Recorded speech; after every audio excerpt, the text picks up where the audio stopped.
মাইশা সিদ্দিকা রাদিয়াল্লাহু তাআলা আনহা দেখে আমার রসুলের ছাদের মতো নুরানি গায়ের মধ্যে কালো কালো দাগ।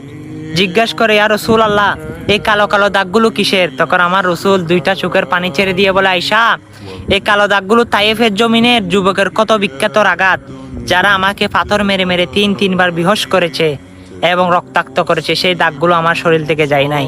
তখন মাইশা সিদ্দিকা রাদিয়াল্লাহু তাআলা আনহা বলে, ইয়া রাসূলুল্লাহ, আপনি তো আল্লাহর দরবারে ফরিয়াদ করলে উহুদের পাহাড় শূন্য হয়ে যায়, আপনি বললে তো আপনার গায়ের দাগ উঠিয়ে যাবে, আল্লাহ তুলে দিবে, তখন আপনি ফরিয়াদ করেন না কেন? তখন আমার রসুল কেঁদে কেঁদে বলে, আয়েশা শোনো, যখন কঠিন হাসরের দিনে আমার উম্মতেরা ধরে চিরে চিরে জাহান্নামের আগুনে পড়বে, আমার উম্মতেরা জাহান্নামে নিক্ষিপ্ত হবে, তখন আমি এই একটি দাগের বিনিময়ে হাসরের ময়দানে আল্লাহর দরবারে বাইনা ধরবো।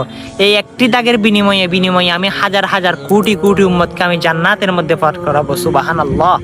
দেখেন, তার শরীরের মায়া করে নাই শুধু আপনার জন্য, তার দিকে তাকান নাই তিনি শুধু আপনার জন্য। আপনি কি করতেছেন? সেই নবীর উম্মত হয়েছেন। হ্যাঁ, ভালো লাগলে কাহিনীটা শেয়ার করে সকলকে জানিয়ে দিবেন। আমিন।